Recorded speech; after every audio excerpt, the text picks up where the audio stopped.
padroeira de um povo a lutar, a gente mineira te quer exaltar, não só lá na serra. Amado irmão, amada irmã, saúde e paz. Conceda-nos, Deus, a graça de viver de modo fecundo, atento, silencioso e orante o caminho desta terceira semana do tempo da Quaresma, preparando-nos para a Páscoa do Senhor. Meu irmão, minha irmã, desafia-nos compreender, pois, a centralidade e a referencialidade da pessoa de Cristo em nossa vida e para a salvação do mundo. São Cirilo de Alexandria assim comenta: Cristo, querendo restaurar o mundo e trazer de volta para Deus Pai todos os habitantes da terra, transformar em melhores todas as coisas e renovar a face da terra, assumiu a nossa condição, a condição de escravo. Ele, o Senhor do Universo, anunciou a boa nova aos pobres, afirmando ter sido esse o motivo pelo qual fora enviado. Por pobres podemos entender aqueles que padecem necessidade de toda sorte de bens. Mas outros sim, como diz a Escritura, aqueles que não têm esperança e vivem no mundo sem Deus. Provenientes do paganismo, a fé em Cristo os enriqueceu.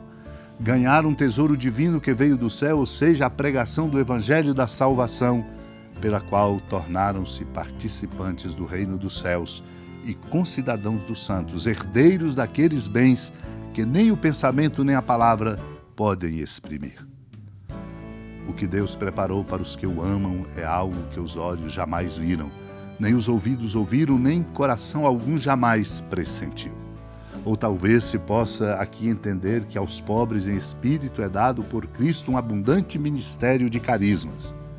Chama de coração abatido e de ânimo fraco e partido os que são incapazes de resistir aos assaltos das tentações, e são a elas de tal modo propensos que até parecem seus escravos. A estes promete cura e remédio, bem como dá vista aos cegos.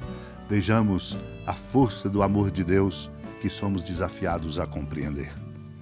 Jesus, vindo a Nazaré, disse ao povo na sinagoga: Em verdade eu vos digo que nenhum profeta é bem recebido em sua pátria. De fato, eu vos digo, no tempo do profeta Elias, quando não choveu durante 3 anos e 6 meses e houve grande fome em toda a região, havia muitas viúvas em Israel. No entanto, a nenhuma delas foi enviado Elias, senão a uma viúva que vivia em Sarepta, na Sidônia. E no tempo do profeta Eliseu havia muitos leprosos em Israel. Contudo, nenhum deles foi curado, mas sim Naamã o sírio. Quando ouviram estas palavras de Jesus, todos na sinagoga ficaram furiosos. Levantaram-se e o expulsaram da cidade. Levaram-no até ao alto do monte sobre o qual a cidade estava construída, com a intenção de lançá-lo no precipício. Jesus, porém, passando pelo meio deles, continuou o seu caminho. Amado e amada de Deus, nosso maior desafio é nossa incredulidade. Até mesmo quando participamos da vida religiosa, quando estamos na comunidade, precisamos cuidar para que indiferenças, critérios de julgamento, juízos, sentimentos não nos façam incrédulos.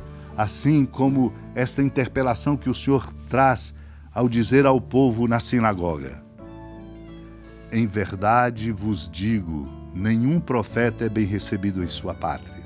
Jesus estava falando exatamente das estreitezas de mentalidade e de percepção dos seus conterrâneos.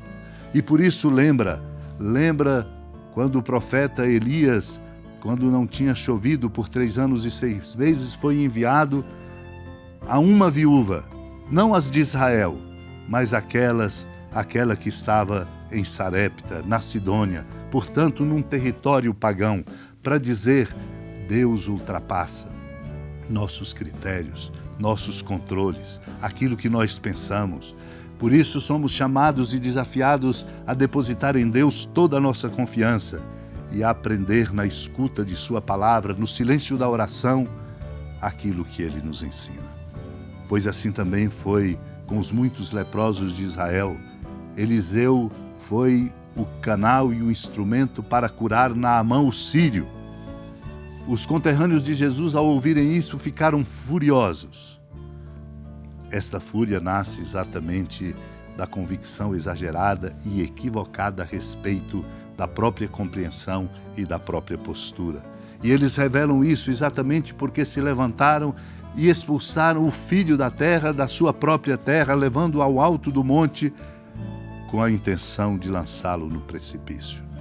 Deus é forte, porque Deus é Deus de amor.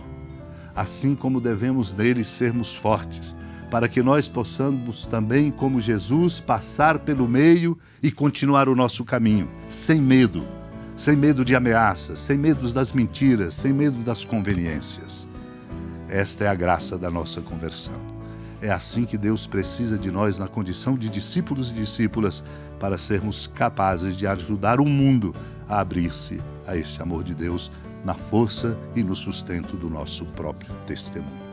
Unidos a Maria, na comunidade orante aqui congregados, supliquemos esta graça. Senhora da piedade, Mãe Virgem do Cristo Deus. Lembrai-vos, ó piedosíssima Virgem Maria, que nunca se ouviu dizer que alguém daqueles que, tendo recorrido à vossa proteção, implorado a vossa assistência e reclamado o vosso socorro, tenha sido por vós desamparado.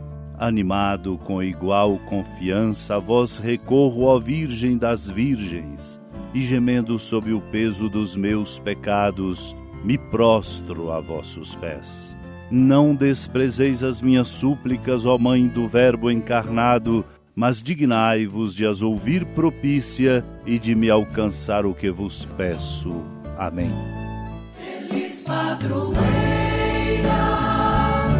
de um povo a lutar, a gente mineira te quer exaltar, não só lá na serra, tu és esplendor de toda esta terra, também és fulgor. Amado irmão, amada irmã, com alegria do Santuário Basílica da Padroeira do Estado de Minas Gerais, a Senhora da Piedade, que da sua casa de clemência e bondade nos acompanha e nos abençoa, do alto da serra, magnífica arquitetura divina, a bênção de Deus, amor misericordioso, Pai, Filho e Espírito Santo. Desça sobre sua família, proteja sua casa, sustente sua vida, fecunde o caminho missionário de nossa igreja e nos encha de sabedoria e permaneça conosco para sempre. Amém.